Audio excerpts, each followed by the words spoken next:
So Jai Hind everyone, welcome back to the patriotic IAS. आज हमारे पास ज़्यादा टॉपिक नहीं है। Today we have 5 topic that we will discuss one by one. पहला है कि farmers official in the Andhra Pradesh hopeful of the water storage rise into the Almatti dam. तो ये कृष्णा रिवर पे है, तो इसका लोकेशन आपको क्लियर होना चाहिए। This is on the Krishna river और कहाँ पे है? कर्नाटका में है।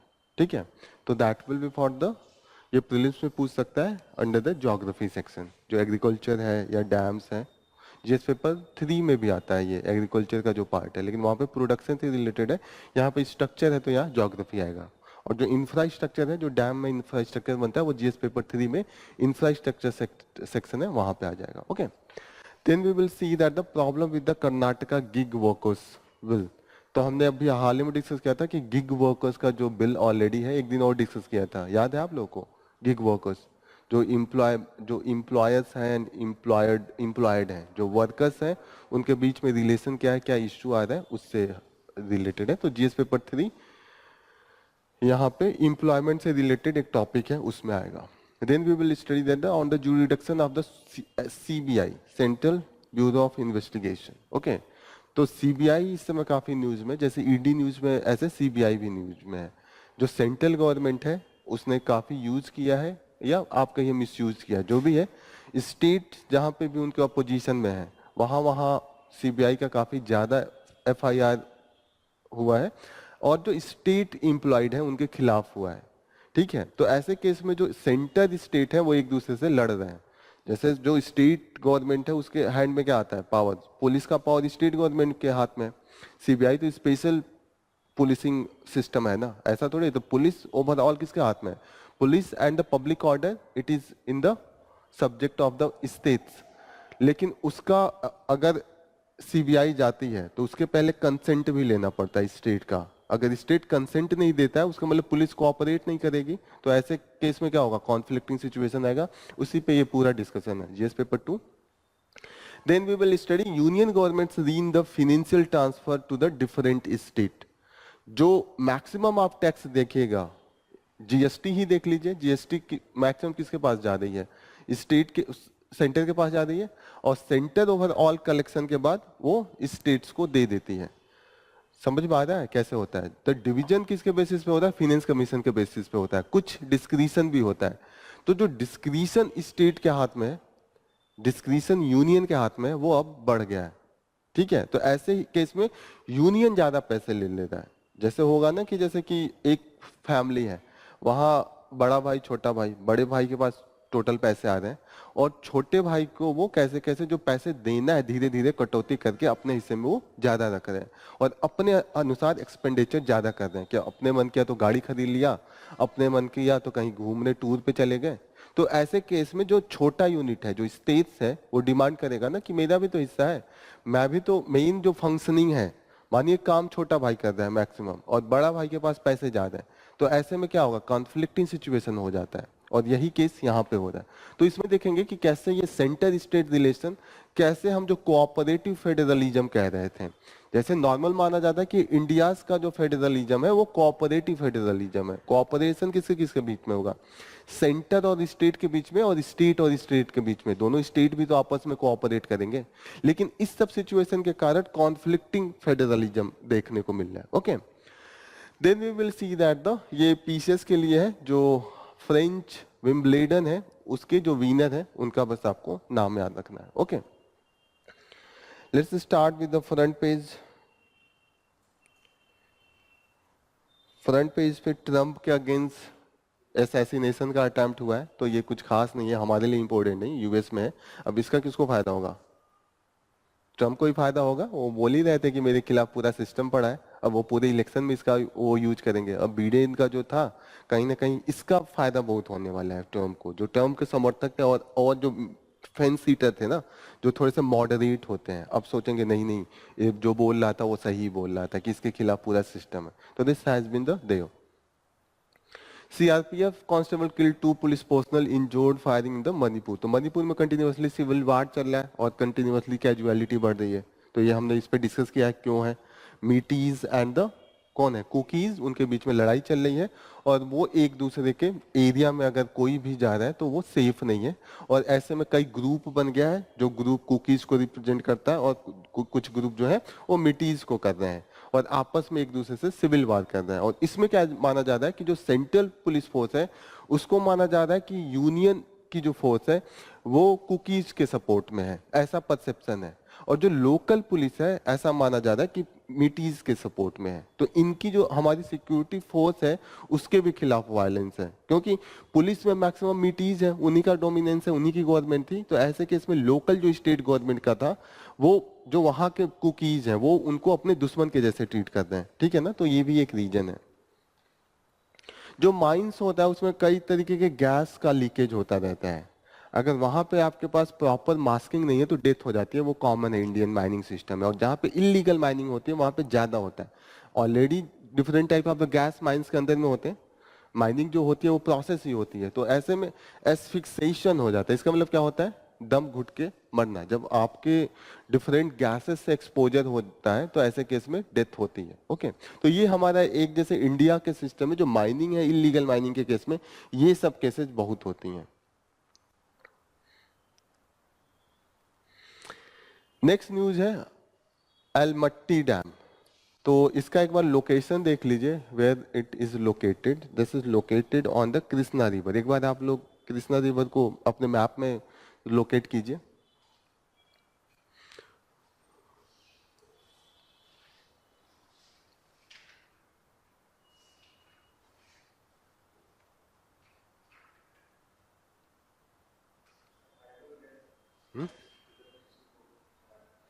डैम से, डैम का एक तो इलेक्ट्रिसिटी प्रोडक्शन में यूज होता है, दूसरा फ्लड रोकने के लिए, तीसरा इरिगेशन के लिए और चौथा वाटर सप्लाई के लिए। जो आसपास के शहर होते हैं ये सब बेनिफिट उसके यूज है। ओके, यहाँ पे ये याद रखना है कि ये जो रिजर्वायर है या डैम है किस नदी पे है ये पूछता है यूपीएससी में, मैच कराने के लिए पूछता है। तो लाल बहादुर शास्त्री रिजर्वायर है, एलमट्टी डैम है और ये कृष्णा रिवर पे है। और इसके कारण जो लड़ाइयाँ होने लगती हैं वो किसके किसके बीच में होते हैं, इंटर स्टेट। अब कर्नाटका से होके आंध्रा में जाता है तो आंध्रा को कम वाटर मिलेगा तो उनका डिमांड होता है कि ज्यादा छोड़िए। और ऐसा कंडीशन होता है कि जैसे अभी है, अभी फ्लड आया है तो अभी वाटर सबके पास है, आंध्रा के भी पास है। तो वो चाहते हैं कि अभी पानी ना छोड़ा जाए, तो अभी उनको पानी छोड़ना पड़ता है, क्योंकि अगर डैम में पानी ना छोड़ेंगे तो ओवर फ्लडिंग होगा, उसका उनका एरिया डूब जाएगा, ठीक है ना। तो ये बड़ा सा एक तरीके से कंट्रोवर्सी है, मतलब एक डिकोटोमी है कि हम फ्लड बचाने के लिए कर रहे हैं। जब पानी की नीड है, जब पानी ज्यादा है तो उनके भी पास ज्यादा है, जब इनके पास पानी कम है तो उनके पास भी सूखा पड़ा है तो वो मांगते हैं। तो मार्च अप्रैल में देखिएगा बड़ी लड़ाई होती है कि पानी दो पानी दो। अभी होता है पानी मत छोड़ो, जैसे हम लोग नेपाल से अब कह रहे होंगे पानी मत छोड़िए, पूरा यूपी बिहार का जो ये तराई एरिया डूब जाता है। क्यों? क्योंकि अभी फ्लडिंग सिचुएशन उनके नदी में भी भरा है। लेकिन जब जरूरत पड़ता है मार्च अप्रैल में, मैक्सिमम जिस समय सूखा होता है उस समय उनके पास भी डैम में पानी कम होती है। जैसे अगर पानी कम हो गया तो हाइड्रो इलेक्ट्रिसिटी भी तो उतना तेजी से प्रोड्यूस नहीं होगा, प्रेशर जो होगा कम हो जाएगा। तो कहीं ना कहीं इसकी भी जो जरूरत होती है वो उस समय ज्यादा होती है। समझ में आ रहा है कैसे? हाइड्रो इलेक्ट्रिसिटी के लिए एक प्रेशर से ही टरबाइन घूमेगा ना, तो वाटर का एक फ्लो होना चाहिए, तो वो भी मेंटेन करना जरूरी होता है। श्रीशैलम डैम ये आंध्र प्रदेश में है, ठीक है। सेम रिवर कृष्णा रिवर पे ये भी है, तो ये याद रखिएगा, यूपीएससी में मैच कराने के लिए पूछ सकते हैं।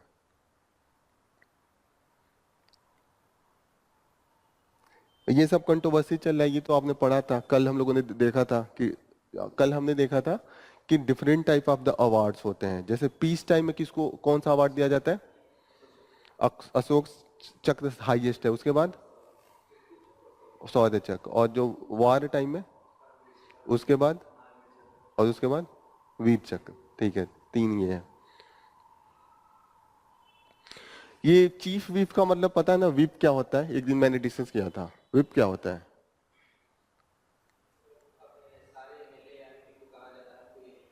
गार्जियन होता है, वही गाइड करेगा। जैसे आप ये मानिए लोकसभा है, तो लोकसभा में डिफरेंट पार्टीज हैं, डिफरेंट पार्टीज के 20 50 40 सब लोग होते हैं। उसके बाद उनको डिफरेंट एरिया में उनको अपना वोट देना होता है, या अपना जो ओपिनियन उसमें एक्सप्रेस करना होता है, या जब कभी भी जैसे गवर्नमेंट बनाने के लिए वोटिंग होती है तो ऐसे कंडीशन में वो गाइड करेगा कि इसको वोट देना है। जैसे कोलिशन गवर्नमेंट है या अपोजिशन में है तो ऐसा ना हो कि क्रॉस वोटिंग हो जाए, तो वो व्हिप ही इंश्योर करता है। जैसे जब वहां पे ओपन वोटिंग सिस्टम होती है तो वो वोट देने भी जाते हैं तो दिखाते हैं अपने व्हिप को किसको दिया है, जैसे वो गाइड किया जाएगा। अगर उसके अगेंस्ट में कुछ भी होता है तो वो जाके डिस्क्वालिफिकेशन के लिए स्पीकर से अपना क्या करेंगे, एप्लीकेशन देंगे और उनको डिस्क्वालीफाई किया जा सकता है for the defection law. Defection का जो केस है उसमें डिस्क्वालिफिकेशन हो सकती है व्हिप का अगर बात नहीं माने तो। ओके, तो चीफ व्हिप होते हैं और उसके बाद कुछ व्हिप नॉर्मल बना दिए जाते हैं कि चीफ व्हिप ना आए तो ये उस समय व्हिप का काम करेंगे। तो दिस इज द थिंग, ठीक है ना। व्हिप कॉन्स्टिट्यूशन में है, व्हिप है। ये आप एग्जाम्पल लिख सकते हैं, ये जैसे है कुछ खास नहीं है, लेकिन ये एग्जाम्पल है कि जजों का जो पॉलिटिकल पार्टी ज्वाइन करना है वो अब बहुत कॉमन हो गया है। तो कहीं ना कहीं इस पे हमेशा डिबेट चलता है कि जो जज हैं उनके लिए कूलिंग पीरियड होनी चाहिए। कूलिंग पीरियड का मतलब आप जब रिटायर्ड हो तो 2 साल 3 साल तक आप कोई भी पार्टी ज्वाइन नहीं करेंगे या कोई भी ऐसा पोस्ट नहीं ज्वाइन करेंगे जहां पे गवर्नमेंट आपको पोस्ट दे रहा हो। जैसे ऐसे होगा ना कि आप कब माना जाएगा, जो पुराने जितने भी जजमेंट थे आप उस गवर्नमेंट के फेवर में कर रहे थे कि जब रिटायर्ड होऊंगा तो या तो मुझे कोई पोस्ट दिया जाएगा या तो पॉलिटिकल पार्टी में। अभी देखिएगा कंटिन्यूअसली कई जजों ने ज्वाइन किया है, तो ये हमेशा डिबेट है। और ये जैसे जज बीजेपी ज्वाइन किए हैं तो इनका मैक्सिमम अभी जो जजमेंट आ रहा था बीजेपी के सपोर्ट में आ रहा था। तो आर यू गेटिंग ना, और इन्होंने रिटायर किया तुरंत जाके बीजेपी ज्वाइन कर लिया। तो कहीं ना कहीं ये होता है कि आपके मन में पहले से था और क्वेश्चन बनने लगता है। तो जो जुडिशरी का रिस्पेक्ट है, लेजिटिमेसी है, लेजिटिमेसी तब तक ही रहती है जब तक लोग रिस्पेक्ट करें, लोग समझे कि ये पार्शियल नहीं है। जब हर जज के तरफ से पार्शियल आना स्टार्ट हो जाएगा तो क्या होगा, लोगों के जो नजरों में जुडिशरी के प्रति रिस्पेक्ट है या लेजिटिमेसी है वो धीरे धीरे डाइल्यूट होने लगती है। और ये किसी भी सिस्टम या किसी भी स्टेट के लिए भी ये सही नहीं माना जाता है। तो इस पर डिबेट कंटिन्यूअसली चल रहा है कि कूलिंग पीरियड होनी चाहिए या नहीं होनी चाहिए। कूलिंग पीरियड का मतलब आप कुछ दिन कहीं मत ज्वाइन कीजिए, आप रिटायर हो गए चुपचाप घर पे बैठिए तभी तो माना जाएगा। तो ये चीजें, ये सब एग्जाम्पल आप दे सकते हैं जब भी ऐसा, जैसे अभी आप देखेंगे वेस्ट बंगाल में 2 जज आपस में लड़ रहे थे। एक जज तृणमूल कांग्रेस के सपोर्ट में थे और एक बीजेपी के सपोर्ट में थे। फिर वो जज इलेक्शन के पहले तुरंत अपना इस्तीफा दिया और तुरंत उन्होंने बीजेपी की सीट से वो कंटेस्ट करा है वेस्ट बंगाल से। तो ऐसी चीजें होती है जो कहीं ना कहीं जुडिशरी का एक तरीके से एक होता है ना, जुडिशरी को एक अच्छे हायर पेडेस्टल पे देखा जाता है, एक रिस्पेक्ट है। तो ये रिस्पेक्ट डाइल्यूट नहीं होना चाहिए।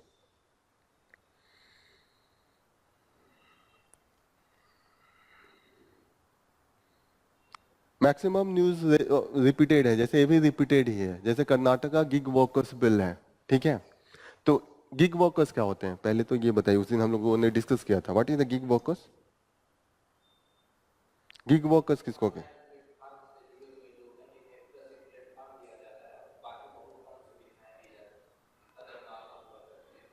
जैसे गिग वर्कर्स आज के जमाने में हम ओला का एग्जांपल है कि ओला का ड्राइवर होता है, वो प्लेटफॉर्म किसका यूज करता है? ओला का, लेकिन गाड़ी उनकी होती है जो शेयरिंग हो जाती है। पैसे का उन लोगों में एग्रीमेंट होता है कि आप इतने परसेंट आप लीजिएगा, इतने परसेंट मैं लूंगा, ठीक है। जो किराया होता है वो तय करेगा ओला, लेकिन उसमें से कुछ कमीशन मिलेगा ड्राइवर को, तो ड्राइवर की भी कमाई हो जाती है। फिर उसके बाद जो उनका इनपुट कॉस्ट होता है वो लोग दे देते हैं। तो ऐसे में जैसे आपकी डिलीवरी होती है फ्लिपकार्ट की, तो फ्लिपकार्ट में जो उनके डिलीवरी बॉय होते हैं वो जुड़े नहीं होते हैं, वो पर डिलीवरी के हिसाब से पैसे लेते हैं। कॉन्ट्रैक्ट होता है उनका, फिक्स एम्प्लॉयमेंट नहीं होता है कि आपको इतने पैसे मिल रहे हैं। मैक्सिमम को होता है कि 20 रुपए 25 रुपए कुछ ऐसे पर डिलीवरी का देते हैं। और उनका होता है कि उनका कॉन्ट्रैक्ट होता है। जैसे ओला का ड्राइवर है, ऐसा नहीं है कि उसको 8 बजे आना है और शाम को 6 बजे जाना है। उनका है कि जब मन करे ऑन करते हैं अपना ओला का जो भी उनका रहता है, उसके बाद जब मन करता है ऑफ करके चले जाते हैं, मतलब आपका कॉन्ट्रैक्ट खत्म। तो ऐसे ये रेगुलर एम्प्लॉयमेंट नहीं है कि आपको इतने दिन आना है इतने पैसे मिलेगा। तो इससे ये गिग वर्कर्स को लगता था कि फायदा है कि हमारा इंडिपेंडेंस मिल रहा है ना, कि हमें बार बार अपने एम्प्लॉय से जाके गुहार नहीं लगाना पड़ रहा कि छुट्टी दीजिए, इसके पहले नहीं जाऊंगा, तबीयत खराब है, नॉर्मल ऐसे होता है। तो उनको अच्छा लगता था कि, और कमीशन भी था, इंडिपेंडेंस था कि आज ओला से है कल को उबर से है, परसों को दोनों से नहीं मन किया तो अपना खुद का चला रहे रिजर्व रिजर्व करके जैसे भी। तो ऐसे में सही लग रहा था। लेकिन धीरे धीरे ये हो गया कि जो ये ओला या उबर वर्कर्स हैं उनकी जो कमीशन है धीरे धीरे उन्होंने कम कर दिया, ठीक है। दूसरी चीज ये हो गई कि एब्रप्ट उन्होंने जो कॉन्ट्रैक्ट था वो कैंसिल करना स्टार्ट कर दिया। तीसरी बात ये आ रही थी, इनका मैक्सिमम जो सैलरी हाइक होता है या जो कॉन्ट्रैक्ट में पैसे बढ़ते हैं, जैसे 20 रुपए डिलीवरी था उसको बचा के अब 25 रुपए करना है, तो ये जो फीडबैक होता है कंज्यूमर का उस पर होता है। लेकिन ये कंज्यूमर का फीडबैक होने के चक्कर में ये होता है कि मैक्सिमम जो ये वर्कर्स होते हैं उनको अपने काम पे ध्यान देने से ज्यादा कंज्यूमर को खुश करने पे उनको होता है कि वो लगेंगे कहने प्लीज सर आप वो दीजिएगा, जी हजूरी बहुत ज्यादा होने लगता है जैसे होता है ना। और कंज्यूमर का कहीं ना कहीं जैसे इलीगल या इलिजिटिमेट डिमांड आने लगता है। जैसे मैंने कहा कि मैंने अपने डेस्टिनेशन डाला है यूनिवर्सिटी का और मैं उससे कहूंगा नहीं मुझे आप गोलघर छोड़ दीजिए और नहीं देगा तो उसका मैं गलत दे दूंगा। तो ऐसे में होता है कि आप वन वे आप ले रहे हैं, आप जो भी फीडबैक ले रहे हैं वन वे ले रहे हैं। कभी कभी जो वर्कर है वो जस्टिफाइड है, वो सही है, ठीक है, उसका स्टैंड सही है, लेकिन कंज्यूमर उसका मिसयूज कर रहा है क्योंकि फीडबैक उसको देना है। तो ऐसे केस में जो वर्कर्स है उसका आप साइड नहीं सुन रहे हैं, आप तुरंत फायर कर दे रहे हैं। तो ऐसे केस बहुत आ रहे थे कि आपने फीडबैक लिया और वो वर्कर सही था, तो ऐसे केस में जॉब लॉस तुरंत हो जाता है। तो अगर आपकी डिपेंडेंसी एक दो पे है तो इतना भी नहीं है कि इतना ज्यादा प्लेटफॉर्म है, ओला को छोड़ दे तो उबर उतना वर्किंग नहीं है, या किसी भी आप एरिया में जाइए जोमेटो स्विगी ही दो हैं जो मैक्सिमम ज्यादा उनके कंज्यूमर है। तो ऐसे में वो जो वर्कर्स है वो प्लानिंग नहीं कर पा रहा है। दूसरी चीज है जो नॉर्मल जॉब होता है उसमें सोशल सिक्योरिटी होता है, जैसे आपको पेंशन मिलेगा, कहीं आपका डेथ हो गया तो उसके कंडीशन में कुछ कंपनसेशन मिलता है, फिर होता है कि आपके रिलेटिव को भी जॉब दे दिया जाता है, गवर्नमेंट में होता है, और जो प्राइवेट में भी होता है उसमें भी कुछ और भी जैसे हो गया कि जैसे मैटरनिटी लीव हो गया या डिफरेंट टाइप के आपको होता है प्रोविजन कि जैसे कुछ प्रोविडेंट फंड का कंट्रीब्यूशन एम्प्लॉयर भी करता है, जैसे जो उनकी सिक्योरिटी होती है या इंश्योरेंस होता है। ऐसे कंडीशन में इन वर्कर्स का नहीं है, तो कहीं ना कहीं ये वल्नरेबल है सोशल सिक्योरिटी का। और वेलफेयर मेजर भी नहीं है, जैसे तबीयत खराब हो गया तो एक नॉर्मल लीव होता है, सिक लीव होता है हर जगह, लेकिन इनके लिए तो सिक लीव का पैसा नहीं मिल रहा है। फिर इनका यूनियन नहीं है, इनके जो रिप्रेजेंटेटिव है वो कैसे करें। नॉर्मल एम्प्लॉयमेंट होता है तो वहां पे मानिए शुगर मिल की फैक्ट्री है तो वहां वर्कर मिलते हैं, उनका यूनियन बन जाता है, अपने अपना जो राइट्स है उसको रखते हैं अपने यूनियन के थ्रू। लेकिन यहाँ पे तो अकेला अकेला कोई मिल भी नहीं रहा है तो इनका कोई यूनियन भी नहीं है, और यूनियन है भी तो बहुत वीक है, स्ट्रांग नहीं है। स्ट्रांग यूनियन होने के लिए आपस में आपके इमोशनल अटैचमेंट भी तो आना चाहिए, बिना मिले नहीं हो सकता है। अब ओला का ड्राइवर है वो थोड़े एक दूसरे से मिल रहा है, लेकिन जो वर्कर्स नॉर्मल होते हैं वो एक दूसरे से मिलते हैं तो वो शेयर भी करते हैं अपने ग्रीवांस। तो ये सब इशू है, ये बिल जो है वो सब जितने भी ग्रीवांस है उसको रिड्रेस करना चाहता है। और आने वाले टाइम में जो गिग वर्कर्स हैं उनकी संख्या काफी बढ़ने वाली है। नियर अबाउट नीति आयोग का रिपोर्ट है कि बाय 2030 2 करोड़ से ज्यादा वर्कर्स गिग इकोनॉमी में काम कर रहे होंगे, ठीक है ना। तो ये सब चीजें हैं, ये सब आपका प्रॉस कॉन्स है, ऑलरेडी हम लोगों ने डिस्कस किया था। ऑलरेडी हमारे पास कुछ लॉ है लेकिन उनसे स्पेसिफिक नहीं है। जैसे लेबर कोड अभी गवर्नमेंट लाई थी 2019 में, 4 लेबर कोड आए थे। वो लेबर कोड वेज के लिए था, कोड ऑन द वेज था, इंडस्ट्रियल रिलेशन था, and occupational safety and health condition, working condition था, ठीक है। ये सब जितने भी चीजें थे यहाँ पे जो गिग वर्कर का है केवल मेंशन किया है, स्पेसिफिक नहीं दिया है। ये ओवरऑल नॉर्मल जो एम्प्लॉयमेंट है इसके लिए है, गिग वर्कर्स का उसमें स्पेसिफिक मेंशन नहीं है, इसीलिए अलग से एक डेडिकेटेड लॉ गिग वर्कर्स के लिए लाना पड़ रहा है। This is the main reason. Rajasthan ने भी लेके आया इसके पहले, अब कर्नाटका ने अपने लेजिस्लेचर में इसको पास किया, ठीक है।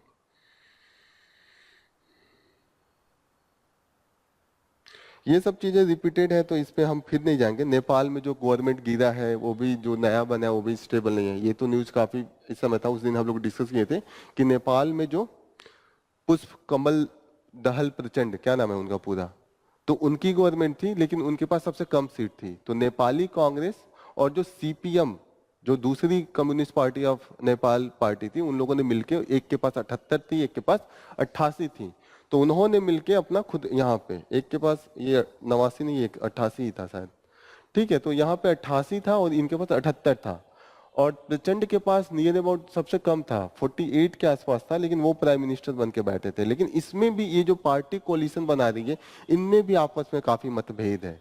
जो नेपाली कांग्रेस थी एंड सीपीएम जो थी पहले काफी आपस में लड़ रहे थे, तो इनको भी लेके अभी नहीं माना जा रहा है कि ये स्टेबल गवर्नमेंट बना पाएंगे। जैसे है ना, जैसे कि दो पार्टी जो पहले काफी दुश्मनी में थी, एक वो आके गवर्नमेंट बना ले, तो कहीं ना कहीं एक इंटरेस्ट उनका सर्व नहीं होगा। मानिए उनके बीच में ये है कि 2 साल आप प्राइम मिनिस्टर रह लीजिएगा, 2 साल हम रहेंगे, लेकिन जो उनके बीच में सस्पिशन है वो तो रहेगा ना, और वो सस्पिशन इसको हमेशा वीक बना के रखेगा। जैसा अभी माना जा रहा है कि जो एनडीए की गवर्नमेंट है उसमें नीतीश कुमार है, कभी भी वो स्विच कर सकते हैं साइड, तो नहीं होता है कि एक कहीं ना कहीं डर रहता है कि गवर्नमेंट कभी भी फॉल नीचे गिर सकती है, ठीक है ना। ये भी ऑलरेडी हम लोगों ने कवर किया था, जो opportunistic defection will be likely to punish by the voters. तो कल हमने न्यूज पढ़ा था कि जो बाई इलेक्शंस हुआ है डिफरेंट स्टेट में, उसमें इंडिया ब्लॉक का कितना सीट आया, 10 सीट है, 2 सीट बीजेपी को है और 1 सीट इंडिपेंडेंट को है, ठीक है। तो वहां पे देखा जाता है कि जितने भी डिफेक्ट किए थे, जैसे आप देखिएगा हिमाचल प्रदेश में 3 इंडिपेंडेंट जो थे वो डिफेक्ट करके बीजेपी में चले गए हैं, और उसमें से 3 में से 2 की हार हुई है। तो जितनों ने अपना क्रॉस किया है तो लोगों ने उनको इस बार पनिश किया है। तो कहीं ना कहीं ये है कि लोग जो अपॉर्चुनिस्टिक पॉलिटिक्स है कि बस आप मंत्री बनाए जाने के लिए पार्टी बदल दे रहे हैं, तो इस बार की जो बाई इलेक्शन हुआ है उसमें लोगों ने एक्सेप्ट नहीं किया है, मैक्सिमम हारे हैं। जितने भी बदले थे अपना पाला पार्टी, तो उनको इस समय डिफीट नियर अबाउट 80% की हार हुई है। तो ये चीज है कि लोगों ने अब पनिश किया है इस बार जितने भी डिफेक्शन की केसेस थी या जिन्होंने क्रॉस पार्टी क्रॉस किया था इधर से उधर, ठीक है। नेक्स्ट इंपॉर्टेंट न्यूज है सीबीआई से रिलेटेड। अब सीबीआई के बारे में क्या पता है आप लोगों को, कुछ बताइए। दिल्ली पुलिस तो अलग चीज हो गई, दिल्ली पुलिस तो एक तरीके से अलग ही है। नाम से लग रहा होगा, वो जो एक्ट है उसमें नाम है कि दिल्ली पुलिस,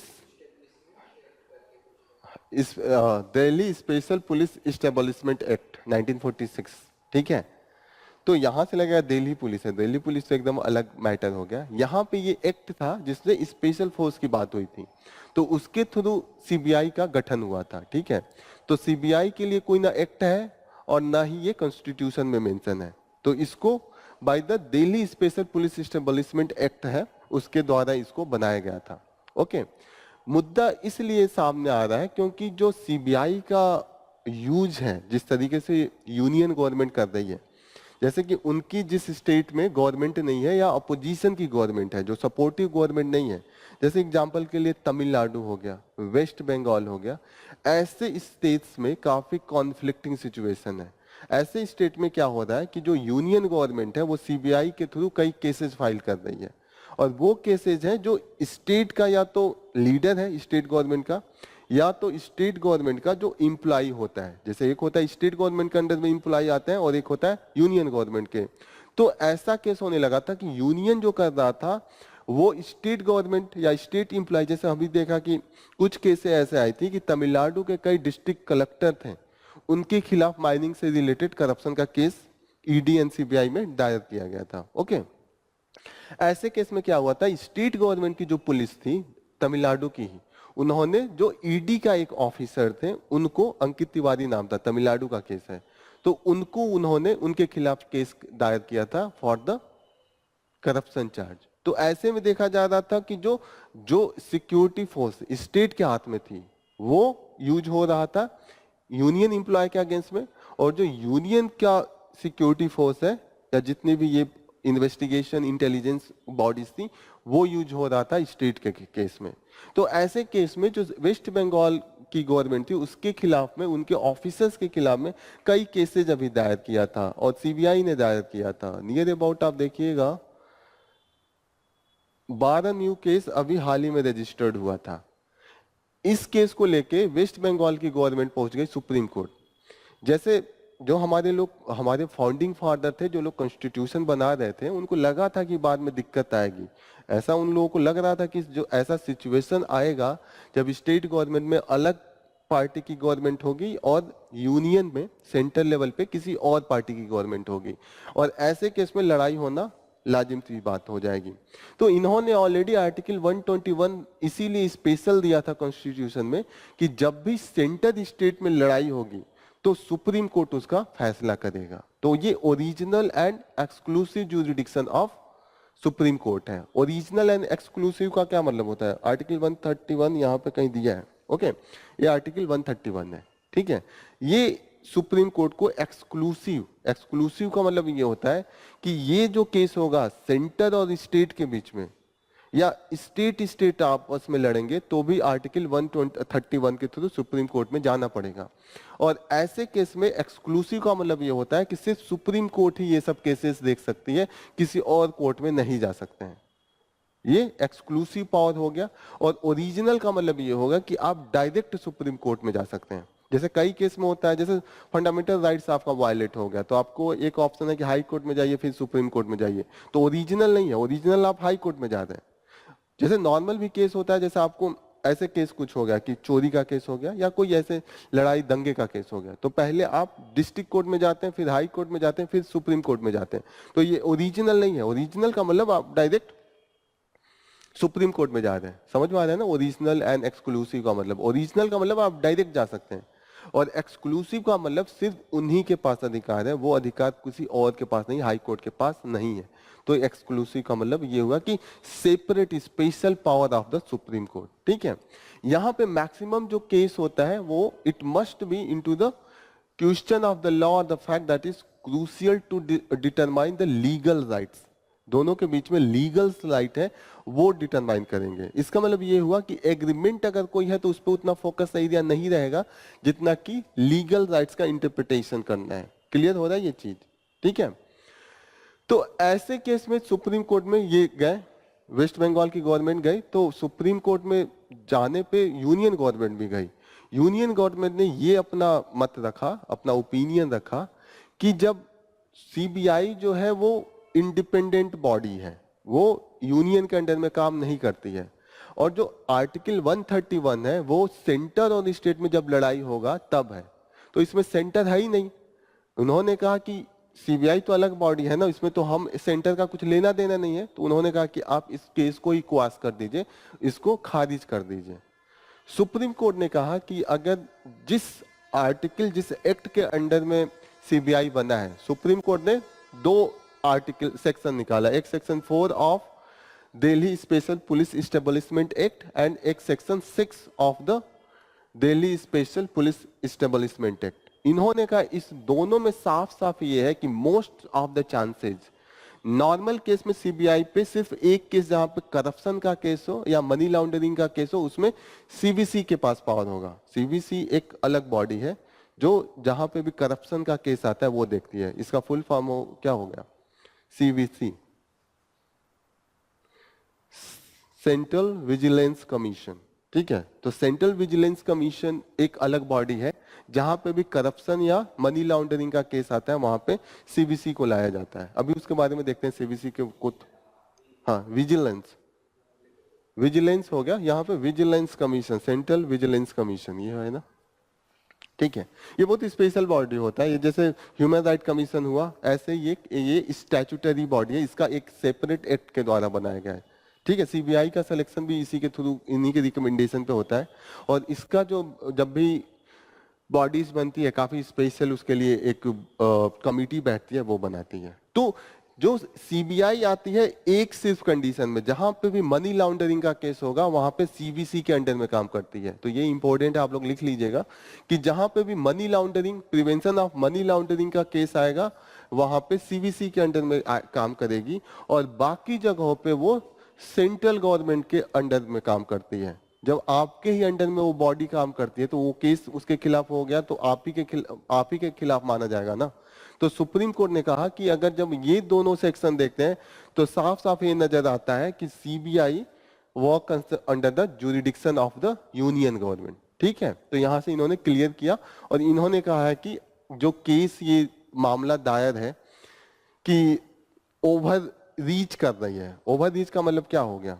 ओवर रीच का मतलब हो गया कि जहां आपका पावर नहीं है आप जबरदस्ती घुस रहे हैं उस एरिया में, ओवर रीच। जैसे कभी कभी जुडिशरी भी ओवर रीच करती है, उनका काम नहीं है कानून बनाना, कानून बनाना पार्लियामेंट का काम है, कभी कभी ये लोग कानून बना देते हैं तो पार्लियामेंट उसका विरोध करता है। तो यहाँ पे ओवर रीच का विरोध कौन कर रहा है? सेंटर के एरिया में ओवर रीच कर रहा है ना क्योंकि एक क्लॉज काफी इंपॉर्टेंट क्लॉज है जो Delhi special police establishment act है, उसके में एक स्पेशल ये चीज है कि कभी भी अगर यूनियन या सीबीआई जाती है स्टेट में कोई भी केस फाइल करना और वहां पे स्टेट अपना कंसेंट नहीं देता है कि आपको केस चलाना है या करना है, तो वो नहीं जा सकती है। लेकिन बहुत से केस में ऐसा हुआ है कि जहां पे स्टेट ने विड्रॉ कर लिया अपना कंसेंट कि आप मत आइए, जब हम बुलाएंगे तब आप स्टेट में आएंगे ना, क्योंकि पुलिस कोऑपरेट ही नहीं करेगी तो आप केस कैसे लड़ेंगे, और पुलिस जो है स्टेट का सब्जेक्ट है, स्टेट का पावर है। तो ऐसे केस में यहाँ पे कंसेंट विड्रॉल के बाद भी वो केसेस दायर किया गया है और उसको आगे चलाया गया है। तो ऐसे केस में माना जा रहा है कि ये ओवर रीच है, आप जबरदस्ती स्टेट पे इंपोज कर रहे हैं। तो इसका जो केस है सुप्रीम कोर्ट अब देखेगा।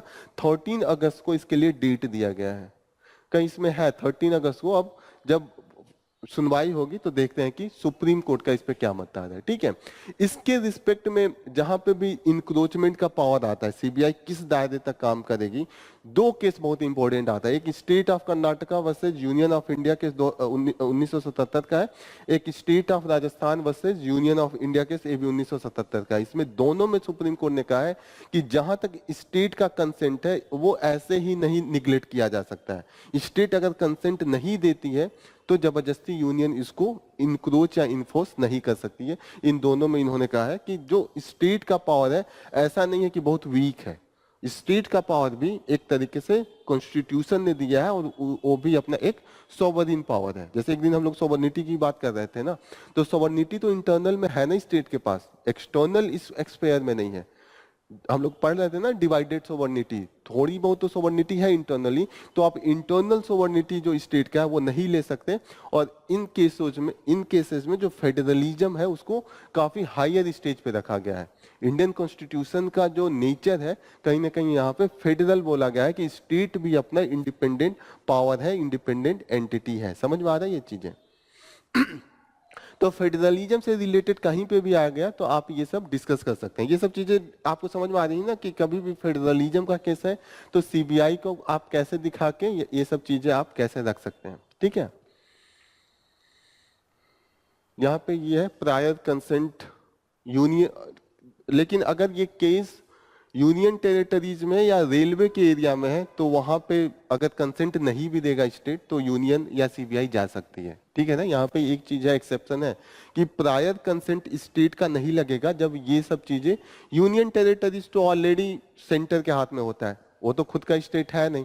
ठीक है, बात आई रेलवे एरिया। रेलवे का जो जहां तक एरिया रहेगा, होता है ना कि ये रेलवे कॉलोनी है, ये रेलवे का एरिया है, तो उस एरिया में स्टेट के कंसेंट की जरूरत नहीं है। ठीक है ना, सिविलियन एरिया होगा या जहां स्टेट का प्रॉपर ज्यूरिडिक्शन होगा बस वहीं पे केस ये सब लिया जाएगा। समझ में आ रहा है? ये दो केस आप लोगों को याद रखना है। अब यूपीएससी में क्वेश्चन क्या पूछेगा, प्रीलिम्स में पूछेगा तो प्रीलिम्स में ये पूछ लेगा कि किस टाइप का बॉडी है, सीवीसी से रिलेटेड पूछ लेगा कि सीवीसी का जो गठन होता है वो कैसे होता है। तो यहाँ पे सीवीसी के बारे में, सीबीआई के बारे में भी मैंने दिया है कि इसका ओरिजिन है वो कहाँ से ट्रेस करते हैं। इस्टेब्लिशमेंट सेटअप 1941 में किया गया था, बाद में इसको एक्ट बना दिया गया था 46 में। तो ये स्पेशल एक्ट के अंडर में इसका प्रॉपर तरीके से कॉन्स्टिट्यूशन किया गया था। कौन कौन सा डिवीजन होता है? Anti corruption division, economic offence में भी होता है। जब इंटरनेशनल पुलिस का भी कभी सपोर्ट करना होता है तो सीबीआई उसमें असिस्ट करती है।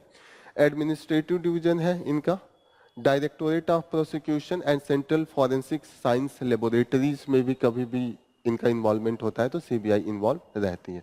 ये सब एरिया इनके अंडर में होता है। ठीक है, ये फंक्शन देख लीजिएगा।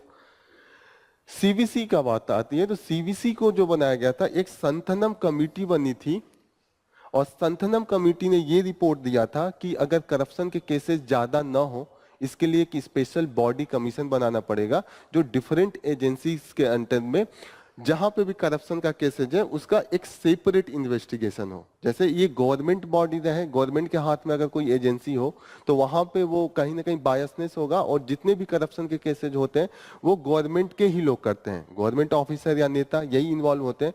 तो एक सेपरेट बॉडी के लिए इन्होंने रिकमेंड किया था। तो Santhanam committee recommended for the this special commission, this is the central vigilance commission. तो पहले इसको एक डेजिग्नेटेड एजेंसी के रूप में बनाया गया, ठीक है, मतलब पहले शुरू में कोई एक्ट नहीं बनाया गया, लेकिन 2002-3 में एक सेपरेट एक्ट बना के इसको स्टैट्यूटरी बॉडी बनाई गई है। तो 2003 में वो प्रॉपर तरीके से एक्ट आया है और then it has been constituted. तो अब ये स्टैट्यूटरी बॉडी है। स्टार्टिंग में स्टैट्यूटरी बॉडी नहीं था, कहीं लिखा होगा इसमें। हाँ, 2003 में लॉ आया, 2004 में इसको ऑथोराइज करके स्टैट्यूटरी बॉडी बनाया। तो अभी ये स्टैट्यूटरी बॉडी है। स्टैट्यूटरी बॉडी का मतलब कि स्पेशल एक्ट है इसके लिए, पार्लियामेंट ने एक्ट बना के इसको बनाया है। दूसरी इंपॉर्टेंट चीज है कि इसकी जो कमिटी बनती है, इनके जितने भी मेंबर होते हैं उनको बनाने के लिए प्राइम मिनिस्टर के लीडरशिप में एक कमिटी बनती है, उसमें लीडर ऑफ अपोजिशन को भी रखा जाता है, होम अफेयर्स मिनिस्टर भी होते हैं। ओके, तो ये कमिटी बनके रिकमेंड करती है, ठीक है। जो मेंबर्स एंड इसके चेयरमैन का जो टर्म होता है 4 इयर्स एंड 65 इयर्स, ये सब प्रीलिम्स में पूछेगा, ठीक है ना। बाकी मेंस में इनके फंक्शन पूछ देगा, कहाँ कहाँ है और किस तरीके के एक्टिविटी में ये इन्वॉल्व है। Next news again centre state relation से ये, लेकिन ये जो डिस्ट्रीब्यूशन ऑफ रेवेन्यू है, जो टैक्सेशन का डिवीजन है, उससे रिलेटेड है। ये माना जा रहा है कि अभी जो कंटिन्यूअसली हम देख रहे हैं, जो 15th and 14th finance commission का रिकमेंडेशन था और उसके अंडर में जो गवर्नमेंट काम की है, फिनेंस कमीशन ने कहा है कि ज्यादा आप शेयर दीजिए स्टेट्स को। देखिएगा, मैक्सिमम जो टैक्सेशन पावर है वो सबसे ज्यादा यूनियन के पास है, और यूनियन के बाद स्टेट के पास है, और सबसे कम है लोकल बॉडीज को, जैसे ग्राम पंचायत हो गया, इन सबों के पास कुछ नहीं होता है। आप देखेंगे लोकल मंडीज में जाएंगे, जो जो लोकल बॉडीज का मैक्सिमम टैक्स कितना लेते हैं, 2 रुपए 5 रुपए जाके ठेले वाले से लेके आ जाते हैं। और आप ऐसे देखिएगा कि ऐसे भी जो ठेका छोटे छोटे जो तालाब वालाब होते हैं उनका ज्यादा नहीं उठता है, 2000 5000 10,000 का उठता है। लेकिन सेंटर का देखिए, सेंटर के पास बड़े बड़े माइन है, इंपोर्ट एक्सपोर्ट पे पूरा टैक्सेशन है, कॉर्पोरेट टैक्स उनके हाथ में, पर्सनल इनकम टैक्स उनके हाथ में जाता है, मैक्सिमम टैक्सेशन जो है वो सेंट्रल के हाथ में। जीएसटी के कारण तो और सब जो बचा था वो भी चला गया, बहुत कम है। देखिएगा, स्टेट इसीलिए हर चीज का विरोध करती है, जब भी टैक्सेशन का, अभी भी कुछ चीजों पे टैक्सेशन स्टेट के हाथ में है, ठीक है, पेट्रोलियम्स पे अभी भी है, ठीक है। तो ऐसे केस में जैसे अभी भी एल्कोहल्स है, उनके पे स्टेट के हाथ में ही रखा है, तो ऐसे केस में स्टेट क्या कह रही है, विरोध कर रही है अभी भी, क्योंकि मैक्सिमम जो शेयर है, शेयर का डिस्ट्रीब्यूशन काफी अनजस्ट है, ये इस आर्टिकल में भी कह रहे हैं। जैसे अभी 15th 14th जो फाइनेंस कमीशन था, उन्होंने कहा था कि अगर 100 रुपए मिल रहा है तो 42 रुपए स्टेट को पहले दे देना चाहिए, ठीक है।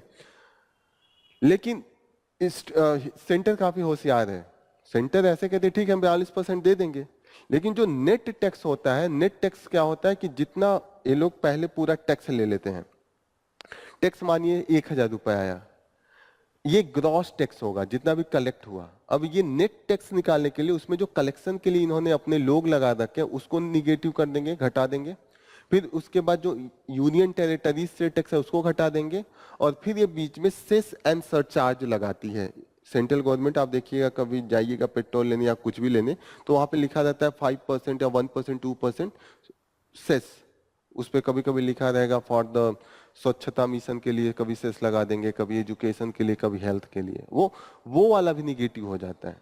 तो ओवरऑल अगर 1000 इन्होंने ग्रॉस करा, तो घटा उठा के उसको 800 पे लाते हैं ये लोग, उस 800 में डिवीजन होता है, तो 200 का तो ऑलरेडी कम हो गया, क्योंकि सेस एंड सरचार्ज एक अच्छा खासा पार्ट था, और वो सेस एंड सरचार्ज यहाँ पे दिया है कंटिन्यूअसली बढ़ा है। सेस एंड सरचार्ज पे डिवीजन नहीं होता है। 2 तरीके का डिवीजन मैंने बताया था, एक डिवीजन जो होता है फाइनेंस कमीशन सेंटर और स्टेट के बीच में करती है, दूसरा डिवीजन किसके किसके बीच में करती है, स्टेट्स के बीच में, अपन में जो स्टेट्स हैं उनके बीच में करती है, लोकल बॉडीज में नहीं जाती है। लोकल बॉडीज वाला पावर तो स्टेट के हाथ में है, ठीक है। लोकल बॉडीज के लिए सिर्फ रिकमेंडेशन करती है कि कैसे अपना स्टेट अपना फाइनेंस अच्छे से रखे कि लोकल बॉडीज को अच्छे से वो पैसा पे कर सके। आप इसमें बांटती नहीं है, इसमें मत कंफ्यूज होइएगा। जो डिवीजन है वो लोकल बॉडीज को स्टेट के हाथ में कितना पैसा ट्रांसफर करेगी, ठीक है ना, ये क्लियर होना चाहिए। केवल सेंटर एंड स्टेट और स्टेट्स के आपस में कितना डिवीजन होगा ये फाइनेंस कमीशन करती है। ये चीजें समझ में आ रही हैं, ठीक है। यहां पे देखिएगा कि जो कंटिन्यूअसली 14th फिनेंस कमीशन ने कहा था 42% देने के लिए, जो 15th फिनेंस कमीशन थी उन्होंने भी 41% किया था, लेकिन एक उन्होंने घटाया नहीं था। 1% इसलिए कम हो गया था क्योंकि तब तक Jammu and Kashmir union territories बना था और माना गया था कि 1% उसमें देना पड़ेगा। पहले स्टेट था, तो अब वो यूनियन में आ गया, तो वो तो यूनियन को पैसा चाहिए ना, तो इसीलिए ये 1% जो कम हुआ है जम्मू एंड कश्मीर के लिए हुआ था, यूनियन टेरिटरीज में कन्वर्जन के लिए। तो कहीं ना कहीं इन्होंने सेम रखा है यहाँ पे दिखाने के लिए। लेकिन दिक्कत ये है कि 14th फिनेंस कमीशन से ऐसा लगा कि अब स्टेट को ज्यादा पैसा मिलेगा, लेकिन इस जो सेंट्रल गवर्नमेंट है इतना इन्होंने दिमाग लगाया कि उन्होंने जो सेस एंड सरचार्ज है, जैसे नेट टैक्स कैसे निकाल रहे हैं, कलेक्शन कॉस्ट को घटा दिया, यहाँ पे tax revenue to the assign to the union territories ये घटा दिया, एंड सेस एंड सरचार्ज घटा दिया। अब इन्होंने सेस एंड सरचार्ज है ये कंटिन्यूअसली बढ़ाने लगे। जो घटना है, जो घटेगा वो किसके पास जाएगा? यूनियन के पास जाएगा ना। मैं कहूं कि 1000 रुपए मैंने कलेक्ट किया और 1000 में 42 रुपए मैं आपको दूंगा, लेकिन मैंने कहा उस 42 रुपए के पहले जो मैंने कलेक्ट किया उसका पैसा घटाऊंगा, फिर इसमें सेस एंड सरचार्ज का जो मैं अलग से दिया हूं वो घटाऊंगा, और बीच में यूनियन टेरिटरीज को जो देना था वो घटाऊंगा। तो मैंने 1000 तो कलेक्ट किया, फिर मैंने क्या किया कि अब मैं आगे से जो अगले साल से टैक्स लगा रहा हूं, सेस एंड सरचार्ज जो 1% था 5% कर दिया लोगों से टैक्स में। अब 1000 मिला, जहां पे 1 रुपए सेस का था वो अब 5 रुपए हो जाएगा। जो पहले 1 रुपए घटा था, तो अब पहले मानिए 10 रुपए घटा था, या पहले 100 रुपए घटा 1000 में, लेकिन जब मैं सेस एंड सरचार्ज घटा दूंगा तो वो 300 हो जाएगा ना। सेस एंड सरचार्ज की वैल्यू बढ़ गई, तो घटाने वाली जो बढ़ गई, तो जो घट रहा है वो मेरे पास रह जाएगा ना। तो आपको 700 बचेगा, उसमें डिवीजन होगा। 700 में क्या है, उसका 42% मैं आपको दे दूंगा, बचा वो ले लूंगा, और 300 तो मेरे पास बचा ही रहेगा। बातें समझ में आ रही हैं? तो इससे ये कह रहे हैं कि कहीं ना कहीं जो स्टेट को जाता था वो कंटिन्यूअसली घटा है। दूसरी बात ये कह रहे हैं कि दो तरीके का स्कीम होता है, एक होता है सेंट्रली स्पॉन्सर्ड स्कीम, और दूसरा होता है ये सेंटर सेक्टर स्कीम। यहाँ पे सेंट्रल सेक्टर स्कीम है, ठीक है, और एक हो गया सेंट्रली स्पॉन्सर्ड स्कीम। हो गया, दो हो गया। जो सेंट्रली स्पॉन्सर्ड स्कीम है, इसमें होता है कि गवर्नमेंट कोई स्कीम लगा रही है और वो कहेगी कि स्टेट का सब्जेक्ट रहेगा। जैसे वो एरिया आपका है, मानिए स्वच्छता से रिलेटेड है, आपका एरिया है, स्कीम मैं चला दूंगा कि भारत स्वच्छ मिशन चला दिया। अब मैं आपसे कहूंगा कि आप इस स्कीम को इंप्लीमेंट कीजिए, मैं आपको 50 रुपए दूंगा, 50 रुपए आपको लगाना। इस वाली स्कीम में स्टेट को भी आधा पैसा देना पड़ता है, ठीक है। तो कहीं ना कहीं स्कीम मैं चला रहा हूं, अब स्वच्छ भारत मिशन का चलेगा, मोदी जी का फोटो छपेगा, लेकिन इंप्लीमेंट और पैसे आधे किसको लगाने हैं? स्टेट को लगाना है ना। तो मानिए हर स्टेट का सेम नीड नहीं होता है। मानिए दो लोग हैं, एक बहुत अमीर है, अंबानी टाइप के लोग हैं, बहुत बड़े बिजनेसमैन है, और दूसरा एक नॉर्मल टाइप का इंसान है, वो अपना 40,000 50,000 कमाता है, नॉर्मल लाइफ जीता है। अब मैं आके दोनों से कहूं कि कोई तीसरा आदमी गवर्नमेंट आके कहे दोनों से कि आप दोनों लोग 5 स्टार में खाना खाइए, आधा पैसा मैं दूंगा, आधा पैसा आप लगा लीजिएगा। अब 5 स्टार में हो जाएगा 5,000 देना है, उसको तो मजा आएगा, जो जिसके लिए 5 स्टार में खाना नॉर्मल है। जो 40,000 50,000 का कमाई है, वो जाके 5,000 का खाना कैसे खाएगा? अगर आप 2,500 भी दे रहे हैं, पर 2,500 तो बर्डन उस पर जा रहा है ना। बिहार एक गरीब स्टेट है, आप उस पर अपना स्कीम लगवाइए, तो उसके लिए तो छोटी छोटी नीड भी तो बड़ी चीज है ना, उसके लिए उसी के लिए पैसा। ऐसे तो लगेगा कि आधा तो ये दे रहा है, लेकिन उसके लिए तो बर्डन हो रहा है ना, आधा देना है उसको। तो ऐसे केस में जो स्टेट होते हैं, वो जो सेंट्रली स्पॉन्सर्ड स्कीम होता है उसका काफी विरोध करते हैं। और आप देखिएगा कि सेंट्रली ये दोनों स्कीम मिला के 19 लाख करोड़ का टोटल बजट है, और सेंटर ने सिर्फ स्टेट को दिया है 4 लाख करोड़। तो 15 लाख करोड़ किसके पास हो गया? सेंटर के पास है, स्कीम सब आप लगवा दें। और ऐसे केस में होता है कि सेंटर उन स्टेट्स के फेवर में बनाती है जहां पे उनका गवर्नमेंट होता है ना, कि इस स्टेट के में इस ऐसी नीड है। इसी एग्जांपल को ऐसे लीजिए ना कि जैसे दोनों अमीर हैं, अब दोस्ती हमारी जो है, एक जो यूनियन गवर्नमेंट की है, वो किसी एक आदमी से है, तो वो जो भी प्लान बनाएगा कि आप जैसे अगर गरीब से हो तो वो क्या ऑफर देगा गरीब से? वो तो कहेगा कि हल खरीदने के लिए आधा पैसे दूंगा, तो इसमें अमीर वाले का घाटा हो रहा है ना, वो तो क्यों जाएगा हल खरीदने, किसान तो है नहीं। आर यू गेटिंग ना? तो सेंटर जिसके फेवर में चाहेगा स्कीम उसको बनाएगा, और ऐसे केस में जो उनके विरोध में पार्टी में की गवर्नमेंट होती है उन स्टेट्स को काफी घाटा होता है, और ऐसे केस में माना जाता है कि ये जो फेडरलिज्म है उसके अगेंस्ट में है, क्योंकि सेंटर बायस हो जाती है।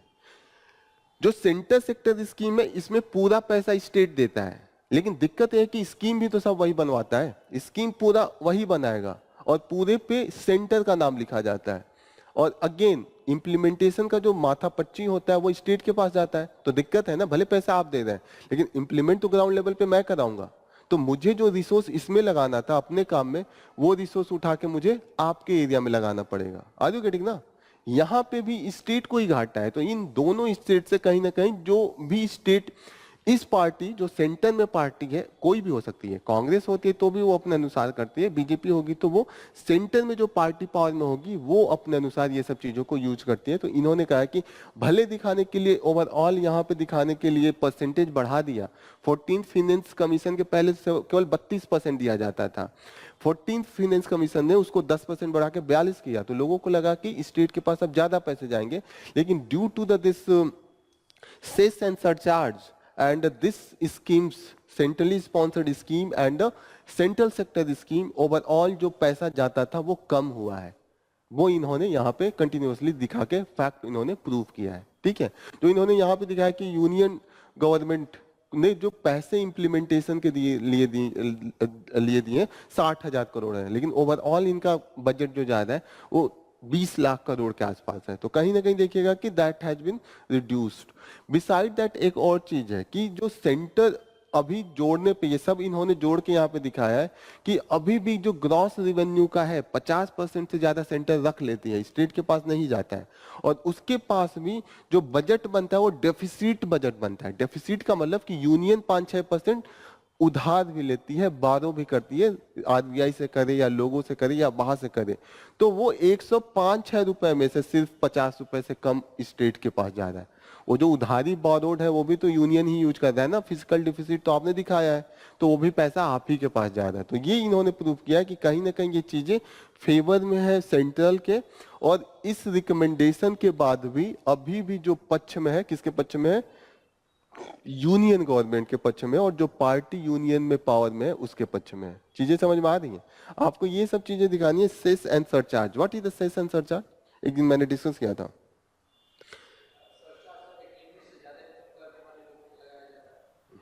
गलत है। देखिए, सेस एंड सरचार्ज दोनों टैक्स ऑन द टैक्स है। ऑलरेडी मैं टैक्स दे रहा हूं 10% इनकम टैक्स, उसके बाद कहा जाए कि जो आप 10% दे रहे हैं, जैसे 100 रुपए मैं कमाता हूं, 10% मैंने इनकम टैक्स के लिए 10 रुपए दे दिया। अब अलग से गवर्नमेंट कहती है कि मैं स्कूल बनवाने वाला हूं, तो आप जो 10 रुपए टैक्स दे रहे हैं उस पर 1%, 10% और मैं सेस लगाऊंगा या सरचार्ज लगाऊंगा। ठीक है, क्लियर हो रही है ये चीजें? टैक्स पे टैक्स होती है, तो जो 10 रुपए दिया 100 पे नहीं लगेगा, जो 10 मैंने टैक्स दिया इनकम टैक्स के रूप में, उस 10 पे अगर 10% लगाऊंगा तो 1 रुपए मुझे सेस एंड द सरचार्ज देना पड़ेगा। Okay, and cess and surcharge में मेन डिफरेंस क्या होता है?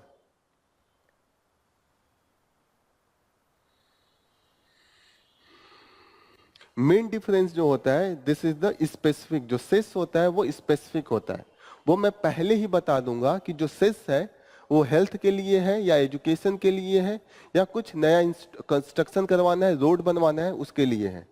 सरचार्ज गवर्नमेंट नहीं बताती, वो कहेगी सरचार्ज है, मैं जैसे मन करूंगा वैसे ही यूज करूंगा। तो सेस एंड सरचार्ज दोनों टैक्स ऑन द टैक्सेशन है। सेस में क्या होता है, ये स्पेसिफिक होता है, ये जनरल रिवेन्यू पर्पज होता है, वो नहीं बताएगी गवर्नमेंट, बाद में जैसे होगा वैसे वो यूज करेगी। ये काफी इंपॉर्टेंट है, ये याद रखिए। हम्म, वो भी हो सकता है, लेकिन सरचार्ज कहीं पे भी लगा सकते हैं। सरचार्ज आप जाते हैं पेट्रोल खरीदने, उस पे कह देंगे कि आप उस पे जो भी टैक्स दे दें उस पे 2% सरचार्ज लगेगा। सरचार्ज जैसे एक हो गया ना कि आप कह रहे हैं कि सुपर रिच है उन पे लगा दिया, सुपर रिच पे भी लगा सकते हैं कि अलग से टैक्स, लेकिन कहीं पे भी लगाया जा सकता है। जैसे इस लैपटॉप पे भी टैक्सेशन अलग से लगा दें, कहें कि लैपटॉप का जो परचेज है उस पे 2% सरचार्ज लगेगा। Surcharge is the tax on the tax. बस डिफरेंस ये होता है कि इसमें बताएंगे नहीं कि क्या है, इसमें साफ साफ बताते हैं कि स्वच्छता मिशन के लिए हम 2% लगा दें, एजुकेशन सेस है, हेल्थ सेस है, उसमें लिखा रहेगा। जब आपको पर्ची कट के मिलती है, जैसे जीएसटी लिखा रहता है ना, वैसे नीचे लिखा रहेगा हेल्थ सेस। सरचार्ज में कुछ नहीं लिखा रहेगा, सिर्फ सरचार्ज लिखा रहेगा, डिफाइन नहीं होगा। क्लियर हो रही है ये चीजें? Just this is the difference. Okay, एक क्वेश्चन मेंस का लिखिए, आप लोग लिखिएगा उसी पे जो हम लोग डिस्कस कर रहे थे फेडरलिज्म पे। Assess the impact of reducing financial transfer to states and increasing the union government's discretionary expenditure on federal structure of India. On federal structure of India, how does this practice affect the principle of cooperative federalism? यहाँ पे क्या बोल रहा है कि the discretionary expenditure, governments, union governments discretionary expenditure on the federal structure of India. Discretionary का मतलब होता है विवेकाधीन व्यय, मतलब अपने विवेक से करे, कुछ लिखा नहीं हो। जैसे कॉन्स्टिट्यूशन, जैसे फाइनेंस कमीशन तो साफ साफ बताती है ना, on the basis of different criteria. Discretion में टोटल पावर जो होगा वो सेंटर के पास। कोऑपरेटिव फेडरलिज्म का मतलब होगा कि एक दूसरे के लिए कोऑपरेट करने के लिए चीजें बनाई जाएं, जो भी लॉज, जो भी स्कीम है। तो माना जाता है कि कोऑपरेटिव फेडरलिज्म रहना चाहिए इंडिया में, लेकिन कहीं ना कहीं ये कोऑपरेटिव की जगह पे कॉन्फ्लिक्टिंग चीजें आ जाती हैं इन सब चीजों के कारण।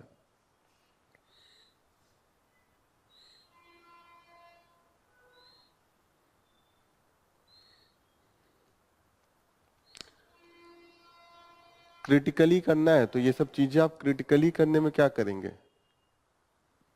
ये सब चीजें आप यहाँ पे आप जो चीजें हैं, यहाँ पे ये सब चीजों पे जो हम लोग डिस्कस कर रहे थे कि कहाँ पे दिक्कत है, यहाँ पे इन्होंने फैक्ट भी काफी दे के रखे हैं कि कहाँ पे ये पैसे कितने कर रहे हैं। जो इंक्रीज हुआ है इनका कलेक्शन, ये दिखा रहा है कलेक्शन 2 गुना से ज्यादा बढ़ा है सेंटर का ओवरऑल टैक्स का, लेकिन जो ट्रांसफर है वो 2 गुना से कम हुआ है। तो यहाँ पे भी इन्होंने डिफरेंस दिखा के रखा है। कुछ एरिया में तो ग्रांट इन एड्स है, वहां पे तो ओवरऑल ही घट गया है। 1,95,000 लाख करोड़ पहले होता था, 2023-24 तक आते आते ये जो ट्रांसफर है वो 1,65,000 करोड़ है।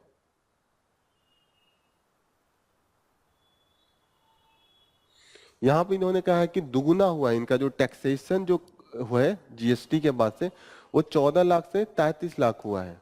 ठीक है, लेकिन जो ट्रांसफर करते थे वो 5 लाख से सिर्फ 10 लाख हुआ है। ये दुगुना से ज्यादा हो गया, 14 दूना 28, दुगुना से ज्यादा है ना, 33 हुआ है 14 से। तो इस हिसाब से ये 12 होना चाहिए था ना, तो लेकिन ये 10 ही है। तो कहीं ना कहीं इन्होंने फैक्ट देके ये सब प्रूव किया है। आप लोग भी कुछ फैक्ट इसमें दे सकते हैं। आपको ये क्लियर होना चाहिए कि centrally sponsored scheme and centre sector scheme के में क्या डिफरेंस होता है। सेंट्रली स्पॉन्सर्ड स्कीम में दोनों को पैसा लगाना पड़ता है, ठीक है।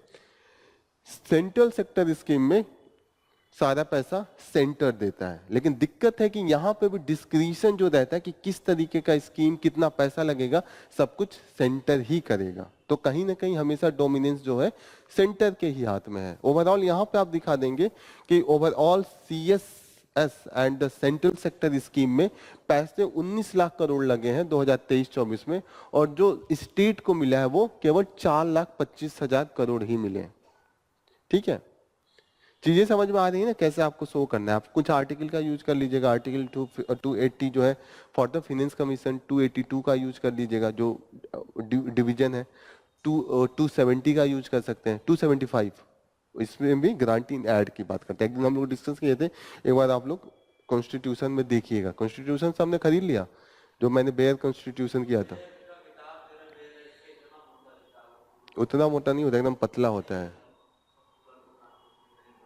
बेयर ऑनलाइन कर लीजिए ना, मैं देख के एक लिंक भेज देता हूँ जो वो है, वहां से आप ऑर्डर दे।